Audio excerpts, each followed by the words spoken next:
What is going Good, on YouTube? good morning, everybody. Welcome. I guess we're not talking to anyone yet, but soon to be. They're gonna Yeah, but watch in the future. when they watch it back, they'll start from the beginning. You're right. You're right. It is Friday, guys. I think that's probably my favorite part about doing lives on Friday is like, it's Friday. It's so exciting. We work hard all week. I mean, we're probably gonna work tomorrow too, but I don't know. Something about Friday. Guess we can let a couple more people hop on. Let me make sure my Facebook is public. I'm just gonna introduce myself. What's going on, everybody? My name is Myron Briley. I'm on the little team, Carolyn and Myron, the big team with the Muds and the Oscar and Aoni. And I primarily focus on deal structuring and learning how to raise capital. I'm raising capital, and working with these fine folks has changed our lives. And we'd love to, I don't know, I love to look at seller finance deals. I love to look at seller finance, multifamily, single family, whatever it is. There's something about that type of seller that's what do I want to say, open to doing that route. But yeah, that's about it. Carolyn's a little under the weather. She's also doing a little bit of babysitting right now, so she's gonna sit this live out. But she might pop in for a second later on. All right, thanks. I'm KJ. I am married to Joseph. We're the Muds, and I focus on, I guess you could say, social media, outreach with brokers, and building relationships with investors, also raising capital. I wonder if I'm missing something.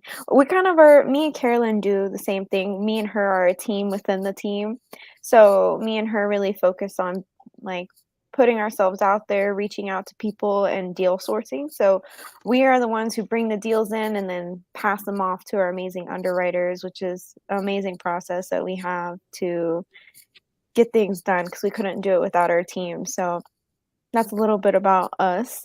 And I don't know if Joseph wants to introduce himself too. Yeah, sorry, I'm over here munching on some cereal. Me too. But I'm Joseph Mudd. I focus primarily on mostly underwriting with Oscar's girlfriend Ione. She's she's basically like the master underwriter, and I'm her apprentice that's coming up from the shadows. I also focus. Yeah, you like that In the description, right? shadows. I also focus on talking to lenders. I've hopped on multiple phone calls with sellers. Um, the great thing about this team is that we all have a creative finance background, so pretty much any of us can hop on a phone with the seller and be able to handle that conversation. So that I do appreciate that very much from our previous experience, as well as having that on the team. I appreciate that a lot. And yeah, I mean, we pretty much work as a unit. We all have our specific roles, but there's also times where, times like this, Carolyn's, not feeling so great. Oscar and Ione are on the road right now. They're actually traveling to go look at another property. They've been traveling all week. Um, they went and saw the Corpus property. They went all the way down to Corpus. Now they're driving all the way up to Lubbock. So they've had a venture this week. We'll talk a little bit more about that in this live. But I can't say how much I love this team. It's fantastic. Speaking of that, for those of you watching, today is the day that we are doing a multifamily matchmaker. We get a lot of questions. How do we find a team like you? like you guys. And I'm like, we honestly weren't looking for each other. It kind of just happened. We just came together because we were looking for a team or people that have the same mindset as us and the same goals. So we said, okay, let's start working together. And it kind of just became a thing and we all fit very well. But we want to host a Zoom today. If you guys can make it at 3 p.m. Central, it's in our multifamily upside group and the Facebook group, all the details. That way you guys can come on and be highlighted. We don't want it to be about us. We want it to be about you guys, a space for you guys to come on and share a little about yourself, your goals, your experience, what you like to do, what you don't like to do, because you should not be wearing all of the hats. You need to be finding team members that you can work together and play off of each other's strengths. Because like each of us on here, I think we're a good variety right here. Each one of us has different roles on our team. I think we're one of each on the team right now. So we each wear a different hat and we all work together. So if it wasn't like that, when I hear people doing this business, especially multifamily by themselves, I could not imagine. It is very, very difficult. You get burnt out really quick. You get frustrated. Um, I would feel alone. I wouldn't want to do these kinds of things by myself. And so we want to have you on Zoom, come on and share, and then see who it is that you vibe with. Be like, oh wow, I like this person. I could see myself working with them. Or, I looked on the forum, a lot of you filled out. There's a lot of people in there that love underwriting. And then there's a lot of people in there that like finding brokers. I was like, I hear myself. But there's a lot of people that like finding brokers, a lot of people that like raising money. I was like, wow, there is a good variety in here. And I'm sure there's still a lot of people that haven't filled that out yet, but I'll post that later in the Zoom. But I was like, wow, this is actually a great opportunity for you guys to find someone that is your other half. For me, I don't like underwriting. I do not like it. So guess what? We have underwriters on the team, and I find brokers and I find the deals and I build relationships. So you want to do something you enjoy doing. If you don't like doing it, then chances are you're not gonna give your all for it.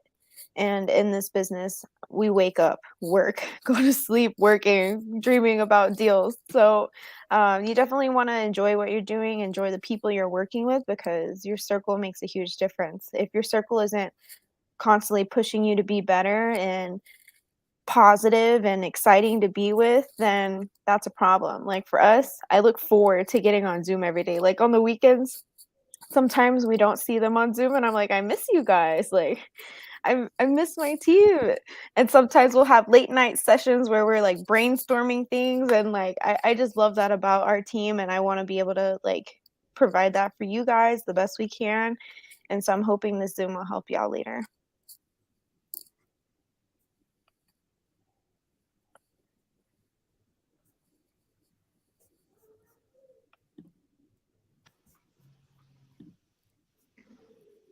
Did y'all want to talk about anything?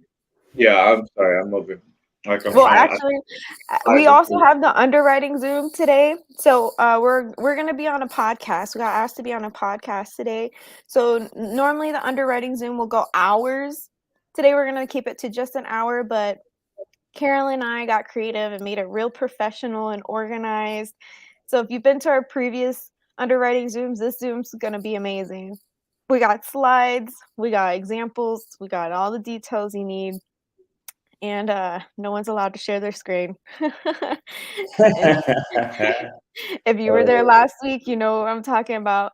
But yeah, I'm excited for that. You guys should show up to that today. We're going to basically be doing a recap of everything we've covered. So just kind of like pulling everything we've learned back into one and making sure everybody's on the same page and grasping what we've been going over.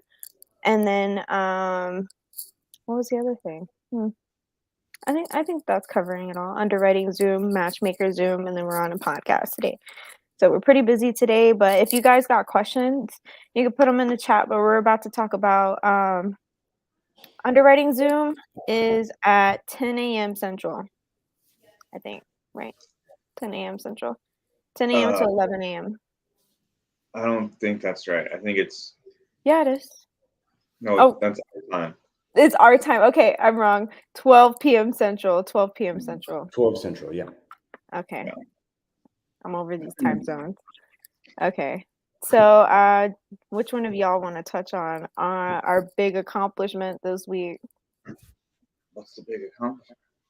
Oh, yeah. I think Myron should touch on that one. Yeah. Let's Myron, go ahead and take it away. Okay, cool. So the big accomplishment we had this week was officially closing on 30 units in Corpus Christi, Texas. Woo! Put some You fires just- in the chat. What's up? I You said said do put some this? fires Oh, in no. the chat. Fires in the chat. Yes. Okay, sorry, I was looking at the chat. So we closed on our 30 unit, and Oscar went out there yesterday, and he was, I guess you could say he was poking around, just kind of figuring things out. And we're gonna meet the sorry, I'm saying a lot. We're gonna meet the property manager, and I'm foreseeing a lot of lessons to learn, and not in a bad way. Just, hey, this is real, right? All this work, all this the grinding that we've gone through. Now we closed on 30 units. Now we're going to see what that work really looks like, and I'm going to say it's not an A class. This is not going to be a walk in the park, but I think I'd like it that way, because when our sights are going to go like, okay, they're going to get more narrow. This is what we want. This is what we don't want, right? And so I'm gonna switch back to the beginning real quick. So this lead was brought to us from another student in our mentorship, and it was a cash deal to start. I think it started at 3 million cash, right? Yeah, I think it's like 3.2, something like that. Doesn't really matter. 3.2. We got him down. We started talking him down. I mean, this is like a 4-month journey, I think. So we talked him down to 2.6, and then we got on a Zoom with him, which there's somebody in the chat right now, this guy right here, Joel. Dude loves to go direct to seller. And what I learned was getting on a Zoom or meeting face to face is going to give you an advantage. Over the phone, especially over texting, they're not going to see who you are, right? And so we closed this deal. We closed the seller over a Zoom, and we end up pitching seller finance, and he went for it. It was not a great deal at first, and then we massaged it and got the down payment from 500 down to 150,000, from 500,000 down to 150,000. 3 months no payments. You know, we really got this thing structured where I think in year 2 we'll see some funds come through, which is not unheard of, right? So it's a $3 million acquisition at 3% interest, 50-year note, 3 months no payments, and what is that? 5% down, 150,000 down, and that's our first deal. Y'all, we need some fires in the chat. That's a fire deal. And Myron, our integrator over here, closed that deal. Yeah, Literally insane. I've never thought, I don't think I'm a closer. I don't, I just did it. I just went for it. So I'm glad I You are a did. closer. Yeah, you are a closer. Hell yeah. Definitely.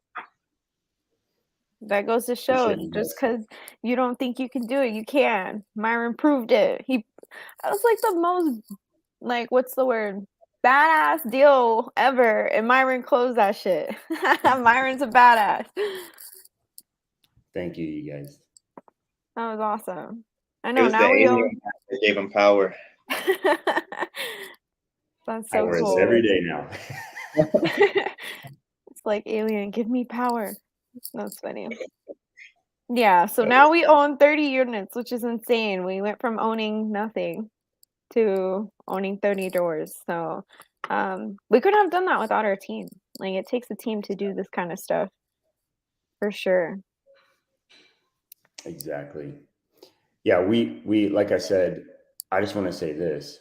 It was 4 months of underwriting it, thinking about it, going back to the seller, going back to our partner, our mentor, and our partner, and just all of us trying to think about how to structure it so we're not losing our butts on it, right? So thank you, team. It was not me holding this thing. It was like everybody got us to the point, and I was just at the right place at the right time to pitch the seller finance.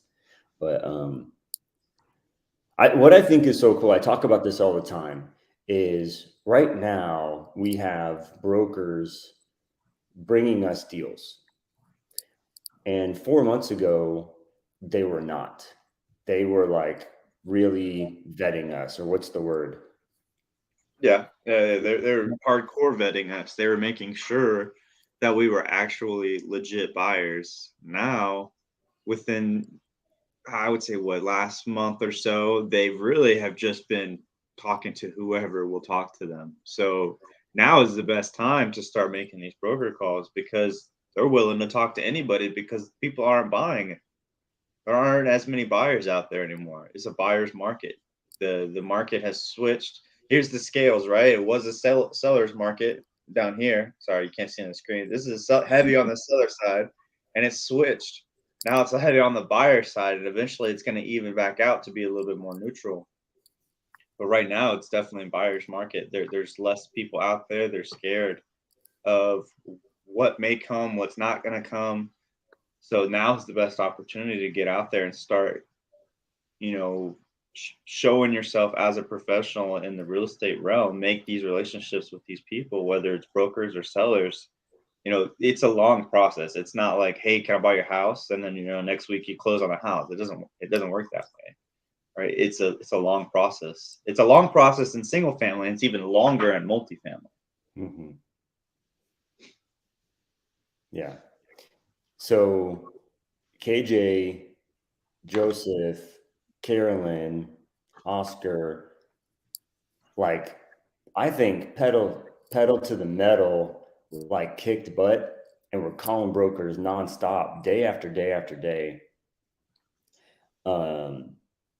30, 40 calls a day to brokers who are grilling you and challenging you. And okay, yeah, send me proof of funds. You know what I mean? And it got I didn't even do it. Not I was like, oh, this is exhausting. It was, but it paid off. Because Yeah. now we don't have to make calls. Like, we have so many deals coming in that I'm overwhelmed. Like, there are emails that still need to be checked and deals to be looked at. And I'm just like, but it's funny also when me and Carolyn talk to some brokers, and you can tell some are have like a scarcity mindset. They're like, oh, there's no deals out there. You're not going to find anything. You're not going to do this. And I'm just like, my email is blowing up. I mean, like, obviously you're not the guy to talk to. You've got the wrong mindset, and it's kind of funny when you're gonna feel out these different brokers because all of them, they're like people like we are, and so it's like talking to agents, but now you're talking about multifamily instead of single family, and you want to find the people that you align with. Same with like your team. Like, that's a great thing about this business is you get to choose who you work with. So, like, the brokers that I choose to work with and the ones that send me deals are on it. They're killing it. They're calling me. Like our broker called me like 2 hours ago, and I called him back. He's like, "Man, you're late." I was like, "You got to remember I'm 2 hours behind." And he's like, "Oh, yeah." It's funny. But like he's on it. Like, he's waking up, calling me, sending emails, making sure stuff is getting done. Like, he is on it. And that's the kind of people you want to work with. And so I think I have like 5 off the top of my hand that are consistently sending me deals that I've built a relationship with, and that's all you need. So if you just have that goal in mind of like, I don't have to call brokers forever like you do with sellers, right? Like it's on the hamster wheel with calling sellers. You call brokers and they bring you deals. You don't like, cuz it's up to you how you want to do things, but if you're going direct to seller, well, hopefully they have more than one, but um to sell. But you have to keep in mind that these brokers already have deals in a present ready to go. So if you have time and money, it just depends on the resources you have, the experience and the grit you have to put into it. So I personally enjoy calling brokers. I like the fact that they kind of do the legwork for us, so it's really helpful. The broker will be on your side to help negotiate. And a lot of times too, like when it's broker to broker, the conversation is a lot better than it being us to broker.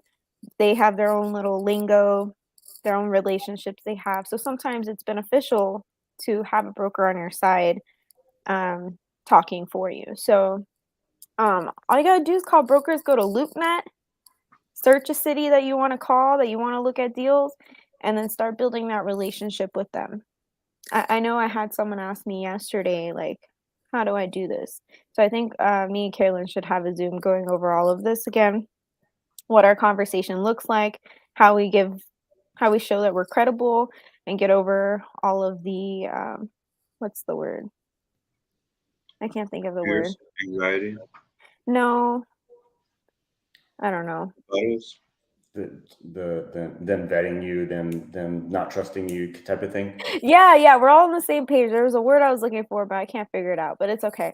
Basically, being able to get over all of these things and have good rebuttals and stuff like that. So, we'll go over all of that because when we first started, we definitely we didn't know what we were talking about. I knew the basics, right? This is what I want, right? Like class A, B, or C, cap rate of 5 to 8%, looking for 40 plus units, looking for value add. And then after that, when they started like asking me a bunch of questions, I was like, oh gosh. But like that was the best way for us to learn, was going through that process and just knowing that like if you mess up, it's okay. Someone else can call them. I did Look, that with Carolyn. Someone else, I messed it up with the broker. So I said, Carolyn, call them for me. They got deals, but they don't like me. So call them for me. So don't put too much pressure on yourself. I And want what to I want to highlight a couple of these comments here because I saw some pretty solid questions. So one thing, this is pertaining to what you were just talking about, Ben. Joelle said, the first broker call I ever made, thanks to you guys. The broker immediately trusted me and called me an educated buyer. He was willing to work together. Oh, that's awesome. Well, you are an educated buyer, bro. You've been watching us for a while now, so I know you know this stuff. I know it, and you're only going to get more confident with more reps. It's like working out. More reps, more reps. Do it more, do it more, do more. You'll get better, and you'll just be more confident. And it's not even that you're literally getting better; you're just more confident, and you're portraying yourself that you're better. I saw Karina said she had a deal. She wants to send us.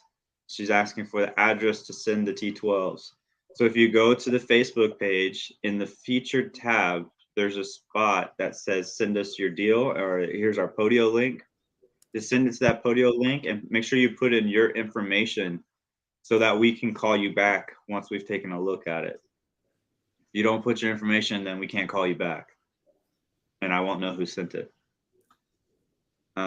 How did you start the conversation when switching to seller finance? There it goes. How did you start the conversation when switching to seller finance? I mean, you're going to laugh, but here's how it goes. Would you be open to selling that on seller finance?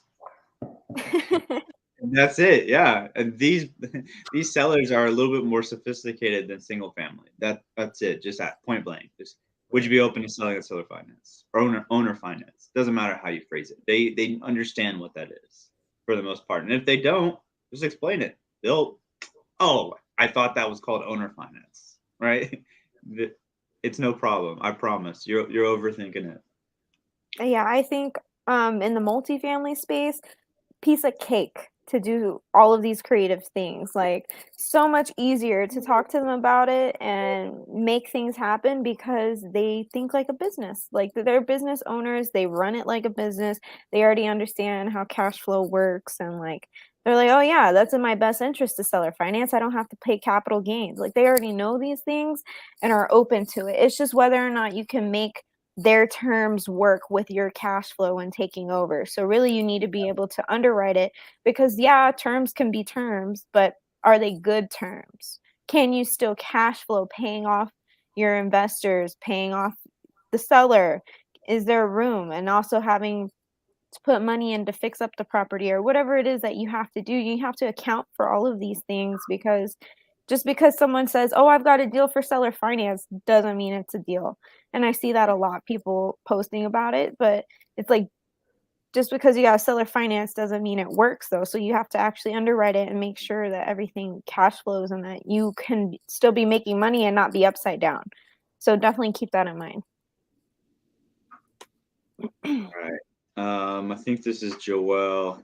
Direct to broker or direct to seller in a buyer's market. Doesn't matter what market, it's your choice. Whatever you're most comfortable with, whatever talks to you, whatever speaks to you. That's the best part about this business, is you choose who you work with, and you choose when and how you work. All right. So choose who you work with. That doesn't only apply to other investors and other people, like as a wholesaler, other buyers, right? It's also how you get your leads. How are you communicating with brokers? Are you communicating with sellers? It's totally your choice. There's no right or wrong answer. I just want to, can I say Yeah, something real quick on absolutely. that? Direct to broker. Brokers are going to probably bring you more deals overall, because they're going to be talking to multiple sellers, right? Where this direct to seller, you're gaining trust. I I think direct to seller, you're going to create trust with that person and create a strong relationship and do more things with that seller. I'll explain what I mean. So, like, let's say you buy direct to seller and you establish that relationship, you pay what you're supposed to pay, blah blah blah. Maybe they have another 30 unit in whatever Dallas that they want to sell. Now you can, hey, let's put this one together too. Or you can go to them and say, hey, I'm going to put this one together in Kansas City. Do you want to be a part of it? Right. So you can take that seller and go do multiple things, create a real relationship with them, take them out to sushi or whatever it is, and be friends. Brokers you can be friends with too, but ultimately they represent the sellers, right? And there's a little bit of a, I don't know, maybe y'all can talk about this, but is there a little bit of a are you working for me, or are you working for them type of thing? I would say it goes both ways. It's really just dependent on the type of broker you're talking to, right? It could just be someone that is a savvy broker and they understand both sides of the game, right? And they're totally willing to work with you and get the seller kind of close to what they want. But then you have brokers that are very by the book and they're only working in the interest of the seller, right? You have all parties. And I want to highlight something that Myron touched on, kind of glazed over it, but it's like he just dropped some knowledge on you guys. What he said was, you can take that seller in that example. You can take that seller once you've worked, you've built the rapport, you're gonna buy that property from them. You can turn that one property into buying other properties from him, or taking that money that he's making and put all his new money and reinvest it into another one of your deals. Like, I don't know if you guys caught that, but that's like super powerful stuff. And that Now you doesn't got a only, money lender. yeah, you just found some more capital investment. And that doesn't only apply to the sellers. We've talked to brokers and told them the same thing. I know Oscar did it when we went to walk those Houston properties. It was one of the first questions when he got a loan with the seller's broker, because we had a buyer's broker. When he was alone with the seller's broker, he asked the same question. Have you ever thought about investing in multifamily? oh yeah, I have, but I just don't have that kind of funds yet. It's like, well, we raised capital for our deals. Would you be open to doing something like that? Boom. He got his phone number, got his contact. That's another person we can raise money from. And that is the seller's broker, right? And then here, that kind of leads us into, there was a question up here. I don't remember where it was.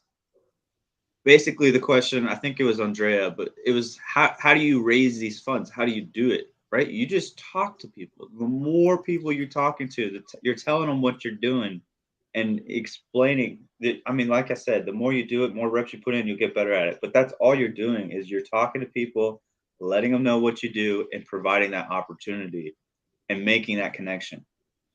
I think you should be posting. You need to be on social media posting what you're doing. I mean, that's what we started doing. It's uncomfortable at first. Now it's like we enjoy doing this with you guys. We love being able to share and hang out with y'all. But at first, it was like really uncomfortable. We were like, "Oh my gosh, what do we talk about? What do we do?"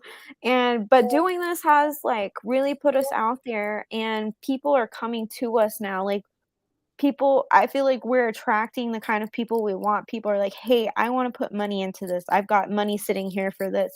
And I'm like, "Wow, like it's coming to us." And then when you're having conversations, every single person you talk to at the doctor, at the grocery store, at the gas station, if someone's next to you, whatever it is, like don't be afraid to have these conversations and say, "What is it that you do? Have you thought about, getting a return on your money by doing nothing?" That's really what it is. It's like if you got money sitting in the bank, you're losing money. So when you tell them about your opportunities, then they're like, "Wow, like why wouldn't I do that?" Even my family, they're like, "Hey, like let me invest some money." And I'm like, "Yeah, let's do it." Cuz I mean, if anything, I would love to be able to do that for my family too, is like to be able to create an opportunity for them to make money by just putting their money somewhere, letting it sit and then get a return on it. Like who doesn't want to do that? So, I think starting now, if you guys haven't already, start posting because people are gonna wanna see it, right? They're gonna it's gonna take a couple times for them to see what you're doing and really start getting hooked on trusting and believing that you're doing what you say you're doing. So if they see you constantly talking about it, taking action, posting about it, they're gonna be like, "What is this person doing? How do I get involved in that? How do I do this?" Right? But if you're not posting and sharing what you're doing, no one knows that you're doing it. So it's a lot harder to, get people involved. So I think posting about it is like super important. I think you guys can get really far doing that. And I mean, we learned that firsthand. I think it took a while before we decided, okay, we got to get out of our comfort zone. We got to get on social media. Yeah, it really kicked us in the butt when we did, but it is worth it 100%.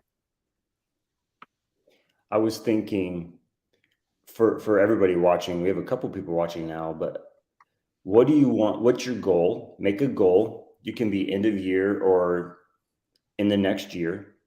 What is it? September 2nd. So September 2nd of next year, make a goal and get a piece of paper and take like the next 2 weeks or week and just write down everything you're going to have to do to hit that. Let's say you want to do a 40 unit.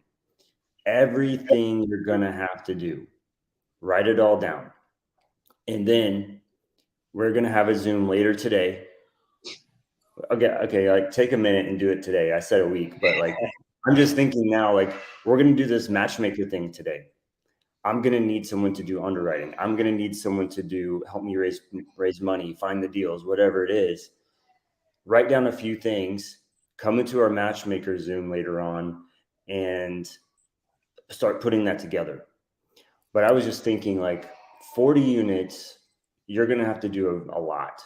Insurance, attorney, lender, property manager, all those things. And start putting it together. Start putting it together to take action. Inflation rate right now is, KJ, do you know what inflation is right now? I do not. It's like 8.5. It was like 9.1. On the 13th is when it re-ups. So just in a couple days, you're going to see a new post by whoever posts that stuff, government people, you're going to see what that new inflation rate is. Somebody smarter in the chat's going to help us out, but it's going to re-up. And I think a lot of things are going to change on the 13th and the 14th when people see that new inflation rate and what's happening to their money that's just sitting there. Because inflation means prices are raising. Your money is not gaining. It's not gaining. What would it be? Equity? It's not gaining anything just sitting there. Government people. Yes, Sam. Yeah, it's losing. You're losing money. Yeah, you're losing money just having it sit there. Everything else is raising. And so that's why it's like double-digit returns backed by real estate, right? So you have to hedge against that inflation. So you're gaining on that side. Anyways. Very true. That's why if you can park your money somewhere that you know you're gaining, so much better. A lot of people, we grow up thinking like save your money, hold your money, be safe, have a scarcity mindset. And that's something that, we had to shift coming into this business and also multifamily. It's like, no, you don't want to be holding on to your money. You want to be putting it somewhere to be making you money. You want to be using your money to make you money. If it's just sitting there, it's losing its value. So good way to pitch to your friends and family as to like, hey, y'all got money, you want to invest, and you want to be raising capital and talking to people before the deals come. You want to have people lined up so that way when the deal comes, you've got a list of people to call. You don't want to wait until you have a deal to then try and go find people. But you can't take the money until you're in your closing period. So when you sign we on just learned that.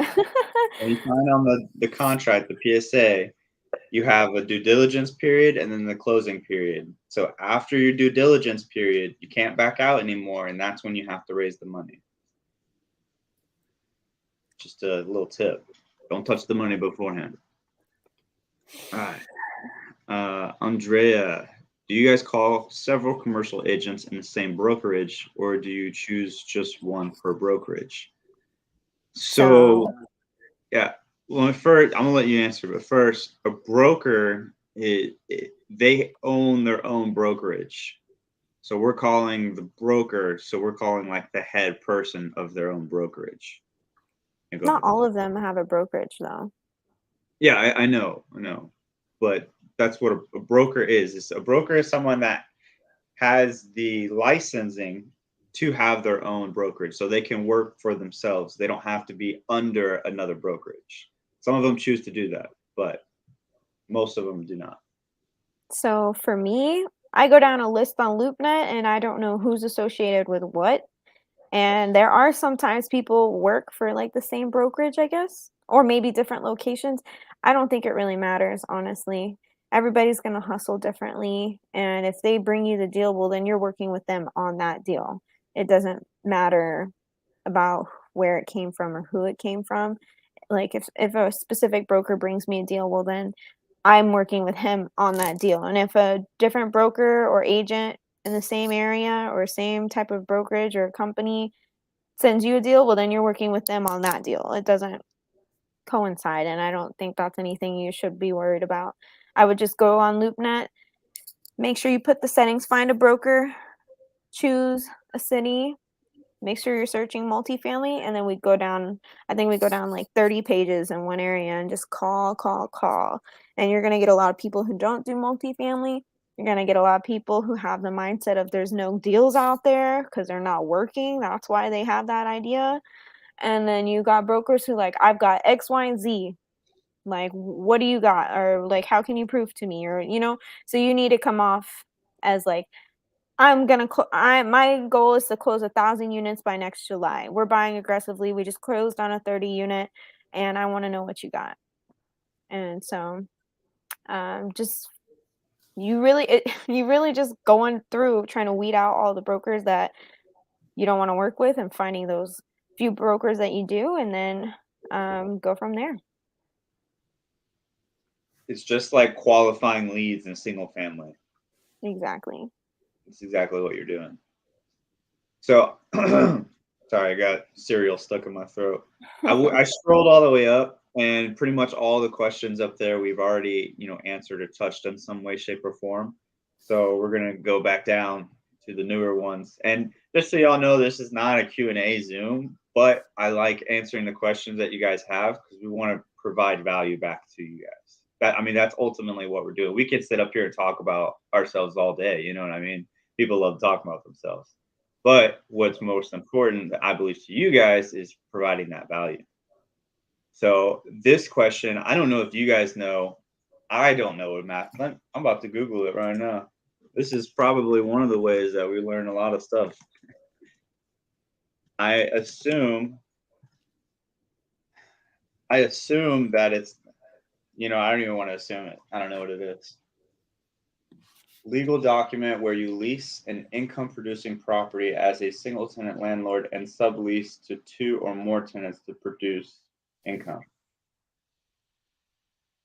I feel like I've heard it before, but I don't remember. Storage renting space. Oh, so it's like a commercial lease. So we are learning about that in the mentorship. I don't know too much to touch on this. We kind of just, as things come across our desk, as they come up in our reality, that's when we really figure it out. It's kind of like, okay, this question came up. I Googled it, right? Well, this question, like, I came across a property that I wanted to move forward with. Like, for example, our buddy Tap and his cousin and I think niece, they have a deal in Alabama that is a nice looking property. It looks fantastic. I think it's a Class A building and it's a mixed use building. So it's an apartment. And then on the bottom floor is commercial space. So it's like 5 different commercial spaces that are being rented out to different restaurants. So I assume that's what it's talking about. So no, we have not done one of those. I would not be opposed to doing one, but it would have to make sense for us first on the renting part. If it doesn't make sense on just the renting part alone, then it's not a deal for us. Because primarily the renting is what we want. The commercial tenants are nice too, especially if they are triple net. Triple net leases just means that the tenant is responsible for basically everything. All utilities, taxes, insurance, the rent, everything. That's a triple net lease. And Myron, you look like you wanted to add to that.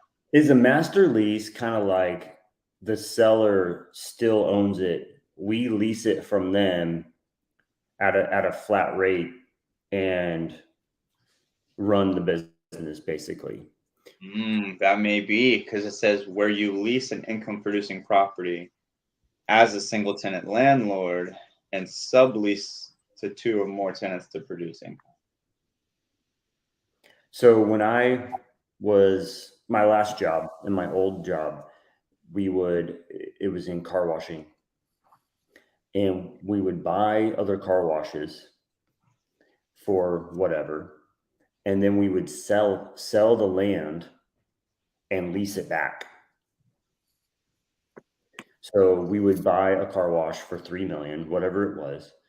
We would then, within I think 90 days, sell it to some banker investor person for 80%, free up that money and just make payments and turn around and take that 80% and go buy more washes.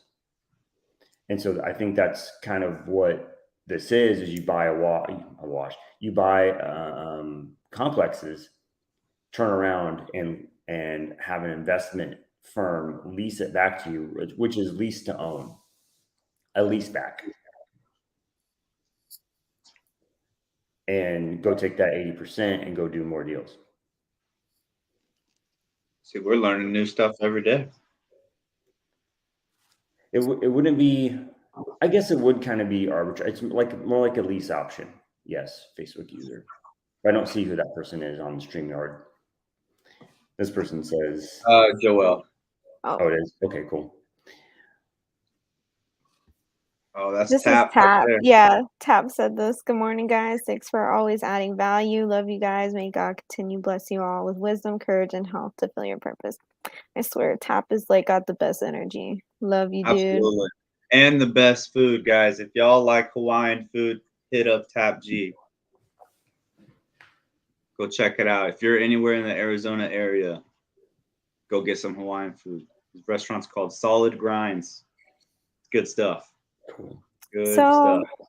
I see Joelle on here saying, what about DMing sellers using social media? I like how KJ brought up leveraging social media. I personally like not even sure how you find sellers on social media. And if you did, I wouldn't want them seeing my social media. Just me personally. I don't know. I guess I don't want them to see about me. I don't want them to make a judgment about me based off of things that I'm posting. I want them to see me as like a huge buyer, a credible person. And I don't know. This is my opinion. I mean, I just wouldn't want them seeing my social media. That's why like I use my real name when talking to them, and then I have my nickname all over my social media so they can't find me, because I don't need them coming and looking at my videos or like seeing my posts and making assumptions or an opinion because of those things. Not saying I have anything bad, but it's like I don't know. People do that, and I'd prefer them not to if I'm doing business with them.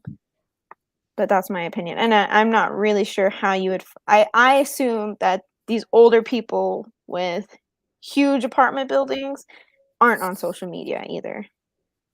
They could be, but I mean, with the brokers I talk to, they don't even know how to work Zoom, so I don't see them being on social media. But you can give it a try. Yeah, you got to remember the majority of people that we're talking to, as far as sellers go, they are older folks, right? It used to be harder to get into multifamily. You used to really have to have your own money or partners with a lot of money to buy these properties. Now the playing field has been kind of leveled, making it easier for people like us to get involved in multifamily by raising the funds, by talking to the right people. Right? It's a different game, well, different playing field, same game. Oh, look, check it out. Master lease is for a long-term commercial. And then she says the Statue of Liberty is on a master lease. Interesting. Fun fact for the day, guys. Did y'all have any comments about the social media, or did y'all feel the same way I did? I totally agree with you. I think down the road, maybe we will entertain using social media, and we probably will, but I don't think we would use it to find sellers. Maybe, right? I think more than anything, people might just find us, and if they decide to sell their property, maybe they'll hit us up, but I wouldn't use that as necessarily a means for that. I would see it more beneficial as a way to raise funds, right? Putting out ads on Facebook or posting on social media that you're raising money, that you're looking for capital. Hey, have you ever thought about investing in multifamily? I buy multifamily properties with money from people like you and me. Boom, that's your ad, right? You go blast it out to other people. You use the geo tracking to send it to the right people, right? There's a whole bunch of stuff like that. If you want to learn some digital marketing, KJ's dad does digital marketing. That's the only reason I know anything about it, but he's pretty solid, and we have that resource as well. We know Carlos's team could help us out with that too. Like we have the resources to do that. It's just not what we're doing right now. Okay. Joe, I don't know that I would DM people to raise money. No, not a DM, not a DM. Yeah, more like what Joseph was saying, like make posts and get yourself out there like that. DMing on Facebook is, to me, it just rings a bell on like Scam single alert. family home, trying to find the owner of a vacant property, and you're trying to DM their brother. You know what I mean? Trying to do something like that. Carolyn said it great right there. Yes. Yeah. Okay. Love it. Attract. Right. Because I was literally about to say, if you're DMing the seller, it's kind of desperate. Right. So here's the thing about Joel is the dude is going to grind and figure out a way and he's like the up, down, left, right, A, B, A, B start guy, right? That's like a cheat code on Nintendo. Let me figure out the cheat code and I'm going to blow everybody's mind away. He's going to do it. He's going to do it. And we're all going to be like, holy crap, what the heck? But I just love his grind, and he shows up and he's pushing, man. He's calling brokers. He's DMing sellers on Facebook. The kid is going, man. So it's like we just got to contain your fire, man. You're kind of like a fire that's spreading out. We need you to be a laser, right? A laser can burn through a mountain. So that's what we need. Like, if we can just contain you, man, you're going to be a destroyer. We love it. I've got another question from Joel in here. How did you guys deal with awkward sellers or sellers that don't talk much or bring their pain point? How do you dig deeper for those sellers in multifamily? I feel like it's just different in multifamily.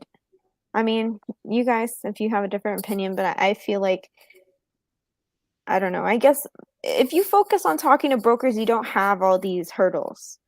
I think if you're new, don't make it harder on yourself. Go call brokers. They're going to bring you deals of people who want to sell, and you don't have to worry about any of this. You just underwrite the deal and you move forward. I think once you're established and you want to really spread out and you want to like use all your resources to find other deals, then I would say go spend money on leads and calling sellers. But like, if you are new learning this, go call brokers, because that's the best way to learn. Because if you're calling sellers and then what if you do get someone to sell? Do you even know how to put everything together to make sure you have everything and ask the right questions? Brokers are really good about this, and they can help you. You can leverage them. So I think if you're new, you should be calling brokers. But I'm sure that Joseph and Myron could touch better on this question either way. No, I mean, I agree with what you said. The only thing I would have to add to it is it's the same as single family. I mean, if you understand negotiating with single family and trying to pull their pain out, like you said, I mean, it's not any different. It's really not. It's the same thing. The only thing that's different is what you're asking them for. So instead of asking for their PITI, getting their mortgage statements and, hey, what are you paying for this, and this? You're just asking for all their financial information. Can I get the T12s, the rent rolls, all that good stuff. That's really the only thing that's different. Everything else is the same. You guys are structuring a deal to have a win-win situation. Obviously, you want to get in with as little money as possible, as little money down. You want your cash flow to be good. It's the same thing. 100%, it's the same thing. So let me say this as well. If in single family, you did not like talking to sellers, you did not enjoy that part, that's not something that, brought joy to your working. It's not going to do it in multifamily either. Let me tell you, it won't. Like, I mean, yes, it's a slightly different conversation, but only because the multifamily sellers are a little bit more sophisticated. They're a little bit more knowledgeable of things like that. It's an easier conversation. That is the only difference. I do want to say one thing. This is to everybody listening. If you are trying to find 100 different ways to make something work, stop. Find one thing and focus on that one thing. You should read the book called The One Thing. If you're trying to call single family, if you're trying to call multifamily, call brokers and do all of these things at the same time, you are not going to get anywhere. You have to focus on one thing and get good at that one thing. So if you put all of your energy into one thing, you maximize what you're doing. If you're putting a little bit here, there, and everywhere, well, guess what? Every spot that you're touching, you're not giving your all. So you're not going to get anywhere in that area. So you really need to find one thing and focus on it and stay in it. Get good at it and push yourself in that area. So if you want to call sellers, then only call sellers. Don't call brokers. Don't be calling single family. Don't be raising money. Well, I mean, yeah, it is good to raise money, but like, don't be trying to underwrite. Like, this is why it's important to have a team. You need to be focused on one thing that you're good at and get really good at it and master it. Stop trying to wear all of the hats. If you're going to wear all the hats, you're going to get burned out and you're not going to be the best you can be at what you're good at. So, focus on one thing, get good at it, and then come to our matchmaker and say, this is what I'm good at. This is what I can bring to the table. I need to find somebody that can, underwrite if I'm good at talking to brokers. So don't get overwhelmed. Don't put pressure on yourself that you have to do all of these things and like you have to be like constantly running, and it's not like that. And if you do that, you're going to get overwhelmed and frustrated and burnt out. So focus on one thing, get good at it, and then find people that can bring the stuff that you lack to the table. So I've got 2 more questions here, and then I want to kind of touch on some of the good, the bad, and the ugly for this week. And that will probably bring us to about the end of the live. So let's answer these 2 questions real quick. So Tiffany Johnson asks, do you tell the brokers that you're interested in creative financing or no? Absolutely, we do. Definitely, yeah. I mean, they understand what it is, and we just tell them. We'll tell them, is the seller open to seller financing? Usually they will already know, but sometimes they'll just go and ask. It's not a hard conversation at all. It's just as you asked me the question. I mean, that's exactly, you would ask it directly to the broker. One tip though, they usually will say, if the seller is open to it, the seller's broker will say, just submit an LOI with your terms. We don't like to do that for the reason being, obviously, we want the best terms that we can get, right? So if we submit the best terms that we can get, probably going to just turn the seller off immediately. Like, hell no, I don't want to do that. That's not good for us at all. So what we prefer to do is get on the phone with them. Say, they are open to seller financing. Oh, great. That's perfect. When can we all hop on the phone call so we can introduce ourselves and kind of explain a little bit more about that, or talk a little bit more about that and see how we can all work together? And then once you're on the phone, then you start talking to them. Then it's just like a normal single family conversation. You're just trying to figure out what makes sense for them. What is most important to them? Is it most important that they get their money as soon as possible? Is it most important that they get, a high payment, a high cash flow? Like, what is most important to them? And then structure the deal around that. So that way it makes sense for you as the buyer, but also makes the sellers feel like they won too.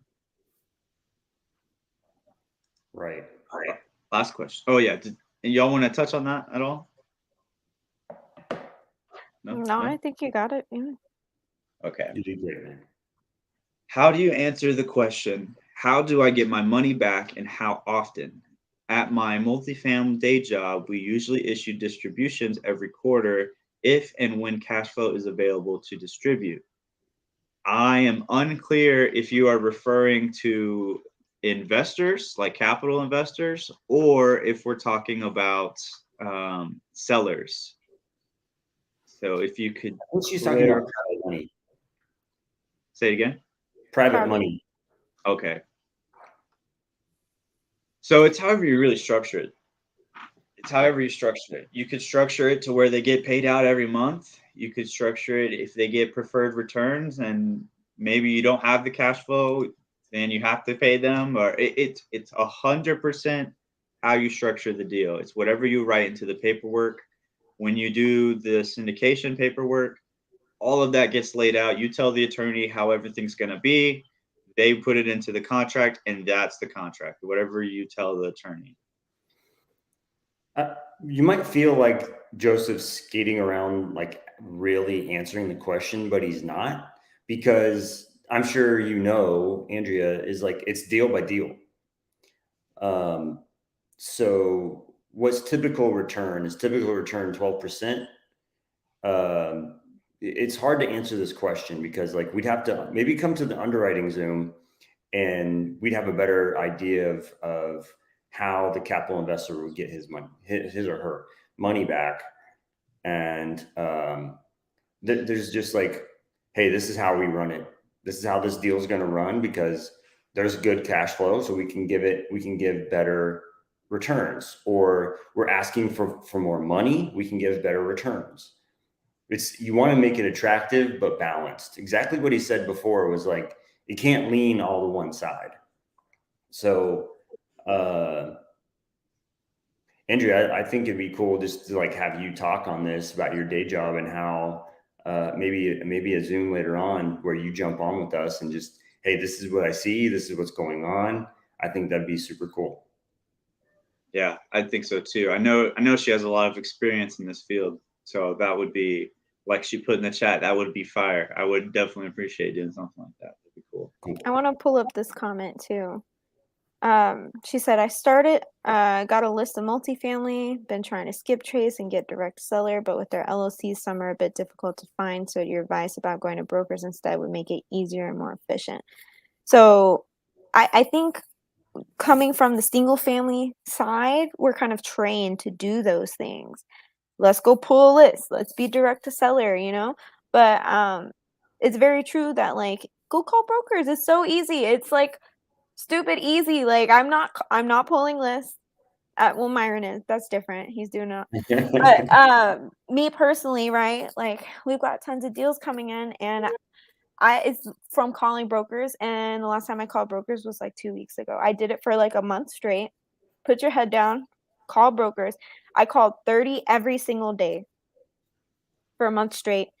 Got 5 good brokers. Now I don't have to do it. So just put in the work. Then you don't have to do it anymore. I have so many leads coming in that I can't keep up. So it's like, do you want them to hand it to you, or do you want to go digging for it? Especially like if you've got a job, or if you don't have time and money, or if you've got kids and things like that. It's very difficult to be doing this by yourself, especially if you don't have a team. If you got a team, you got the resources, then by all means go pull a list, do all of it. Like that's great. But if you're new, you don't have resources, you don't have money, you don't have time, you need to get this going, and you need deals to underwrite and look at, call brokers. Here's another thing I'll add to that, and then we'll jump into the good, the bad, and the ugly. When you're talking to these direct to seller leads, the majority of them that are going to sell are like mom and pops, right? Mom and pop type deals where they're being managed and run by themselves, right? So more often than not, they're not going to have great accounting. They're not going to have it all prepped and ready to go. If you ask for the T12, they're going to say, what's that? And you'd be like, oh, well, it's an income and an expense statement. Oh, I can do that. They'll put it together for you, and it'll literally be one sheet of paper. I made this much and I expensed this much. And that's all it'll say. That's not efficient, especially for someone that doesn't know or understand what a T12 is, or how it looks, or what it goes into, or what it's structured like. It's going to be very difficult for you to really understand the ins and outs of that deal. So go talk to brokers. It'll be, like they said, easier and efficient. It really will. So the good, the bad, and the ugly. We talked about, one thing that was kind of all three, good, bad, and ugly, which was, that 30-unit deal. Like Myron said, we're going to learn a lot of lessons in this deal, but it's good because we got a deal where lots of momentum and we're not stopping.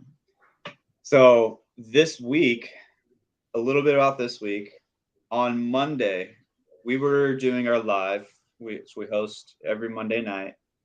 It was a Q&A, and in the middle of that Q&A, I got a phone call. Right in the middle of it, and I saw who it was, so I put myself on mute and I kind of just took the phone call real quick, thinking that it may be something important. I probably should answer this, right? Because they normally don't call me that late. And the person who it was someone named Eric. He's on our mentors team. He works very closely with them. He does the marketing for them. And he calls me and he says, Joseph, I love how he says things. He's from Canada, and I love how he says things. It brightens my day every time. He's very formal, and I love it. So he calls me up, and he said, "Hey, a spot just opened up. Come join us for dinner. You're not going to be able to make it to the property tour, but come join us for dinner." And I said, "Well, is it going to be just dinner, or?" And granted, it's a 2-hour drive to get there. We're in Tucson, they're in Phoenix. I said, "Is it going to be just dinner, or will we be doing something afterwards? Like, will we be able to, stay longer?" And he says, "Let me talk. Let me ask real quick." He goes, finds out. Turns out that they would let us come over to the Airbnb. So it's our mentor and his team, just them and us and one other student. His name's Tap, good guy. And we're like, hell yeah, we're coming. So we stopped the live. Carolyn and Oscar took over, and they did a phenomenal job as always. And KJ and I got ready and bounced. We were gone. And we drove all the way over there, 2 hours there, 2 hours back. We didn't get home until like 2 a.m. that night. But just in those, I think we were there for maybe 3 hours total. We got there just like 8:30, 8:40, something like that. We didn't leave till almost midnight. I think it was midnight on the dot. So in those 2.5, 3 hours that we were there, we got so much value. And all we were doing was connecting with people. Now, Carlos and his entire team, I feel like they're some of my great friends. I had an outstanding time with them. I met his camera guy, who also connected me to, he's a direct connection to Jack Bosch. If you don't know who Jack Bosch is, he's the #1 land flipper in the country. So now we have a direct connection with him. So if you got land deals, I can send it to him. Sweet. So much value came out of that. And that's just one phone call. I did not want to make that 2-hour drive in the middle of the night. I did not want to drive out there, but I knew that it was going to be a lot of value just by going and inserting myself into the right room. So do y'all think that was the right decision? I absolutely do. And not only are we benefiting from it, but our team is going to benefit from it, because we're going to share all that information and all that knowledge with everyone, right? So it's not, what I'm saying by that is, you can have a team and then you guys each go and do y'all's own thing, right? And bring it back to the collective, so that you all build up, right? And the very next day, they were having a meetup. And guess what? We went to that too. So we Drove drove another 2 hours. on Monday, we drove 4 hours of driving there and back. And then on Tuesday again, 4 hours of driving there and back. And then on Tuesday, we didn't get back until like 1:30 at night. Like, we left a little earlier because we were exhausted the night before. But holy crap, so much value on both of those nights. You know what's crazy that I didn't know? That Grant Cardone's vice president of Cardone Capital was there, and he's done $5 billion worth of transactions or with assets with Grant. And I didn't even know who he was, and we were in the same room as him. I was like, oh my gosh, like, it was just crazy. We were surrounded by $1 billion worth of people, like, net worth. And it's like, wow, like, it's so important to network with people and put yourself out there, because I know on the live we were talking about, like, how do you put yourself out there, especially when you're like, what's the word? What you are, babe? You don't like to go out. What do you call that? And I'm thinking, huh? I don't know, homebody, introvert. No, yeah, introvert. That's the word I was looking for. And it's funny because I'm an extrovert and I still like don't like going out and networking, and I have to put myself out there and like get uncomfortable and have weird conversations, because some people are just weird. Like, it's like you have to force a conversation with them sometimes, and I don't know.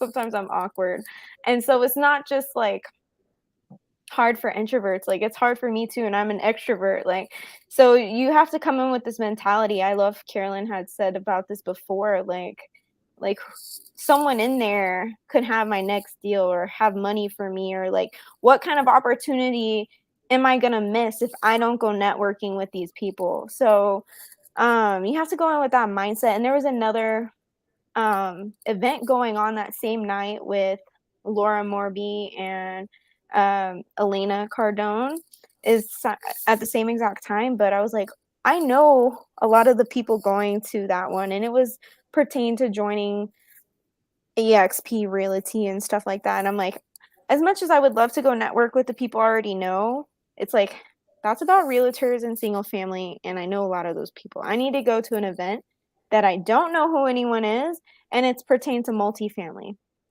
Like, you need to make sure also that, like, what are my goals? And so, for instance, for us, I don't even get on Pace's Zooms anymore most of the time because is it pertain to multifamily? Is it stuff that I need right now? If it's not, then I'm not getting on because I have to stay focused on my goals. And so if things are going on that don't pertain to what I need to know or are going to push me to where I need to be, then I shouldn't be on it. And I think that took a lot in me to learn because I used to get on all the time.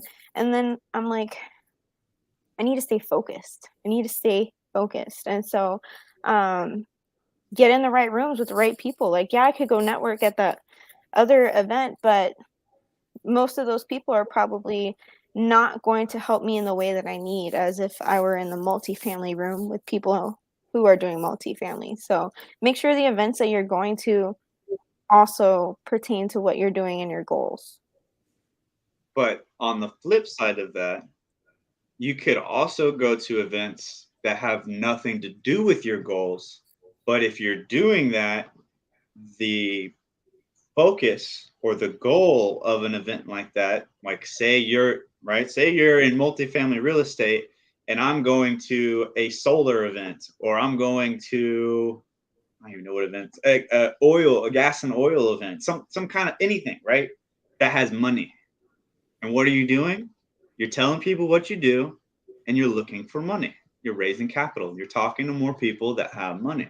You're getting all these people in your list of people to hit up when the time comes. Hey, you want to be sending out information. Hey, this is the property we're looking at. We're going to be expecting to close on it soon. We're going to be needing to raise the money, right?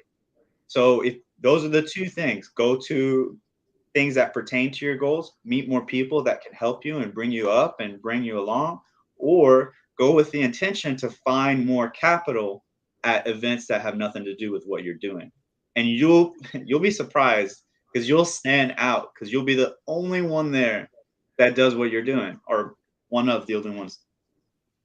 And you'll be the guy, the one that sticks out like a sore thumb, and people will bring you more money. For example, right, KJ and I went to a meetup, I don't know, like a year and a half ago, and it was a real estate meetup, 100%, mostly single family, but all real estate. And there was one guy there that he used to be in sub 2. And when I went up, when we started talking to him, we were like, "Oh, what do you do?" And he's like, "Oh, I'm in solar." And we were like, "Oh, you don't do anything in real estate?" Nope. And that's all he said. Like he was a super weird guy. But guess what, guys? I guarantee that this guy made a lot of connections because he was so immersed in a space that had nothing to do with him. So he was something that stuck out. I remember everything about him, everything about that conversation, because he stuck out to me because he had nothing to do with real estate. I had no idea why he was there, but he knew why he was there because he was trying to find more people to put solar on their houses because he knew everyone there had houses, and he was trying to offer tax deductions because when you put solar on your roof, you get tax deductions, right? So I hope all that makes sense, guys. I hope it makes sense. So another thing that has been going on this week is we have found another solid deal in Lubbock, and our team is on the way there now to go check it out. They're on the way there now to go check it out, and we are super excited about it. We're super excited about it, guys. The numbers look solid. We may even be able to just buy it outright with one person to bring in the money, just bring in a financial partner, and not even have to syndicate the deal. So if we do it that way, we'll be cash flowing so much. And the property's already renovated more than 50%. And it's exciting, guys. It's exciting. I don't want to talk too much more about it just because I don't want to like jinx it in any way. But the fact that these deals are coming left and right, it's fantastic. It's fantastic. And it only is happening because we're putting in the effort. We're taking action every single day. And the opportunities are coming our way because, like Carolyn said it, we're attracting that stuff to us. And we're just like you guys, right? We just got out there and started doing it. We're doing what Joelle is doing right now. She's taking massive action. Look, my friend literally got, look at that. Something he just said right there. My friend literally got private money from a dentist. It's crazy, guys. It's crazy. And it's just exciting because we know that no matter what, we're going to be successful because we're not going to stop. We're not going to stop.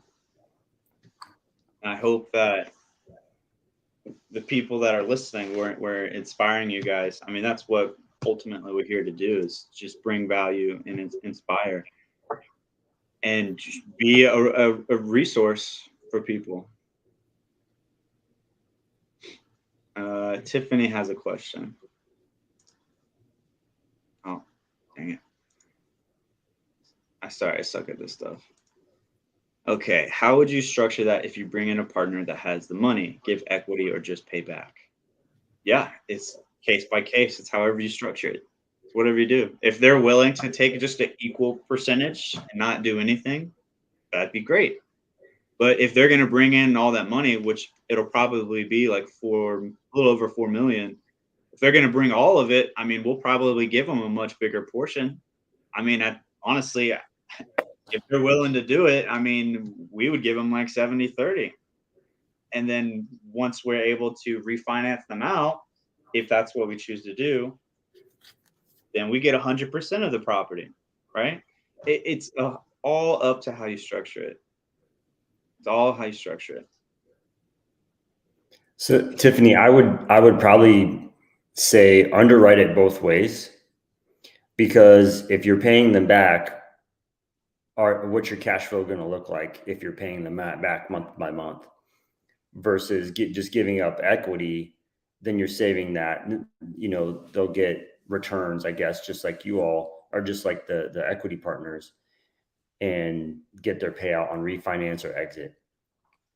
I want to say something else. Joel was asking about direct to seller and all that stuff.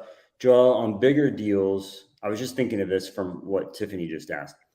Bigger deals, you should have the exit already in mind.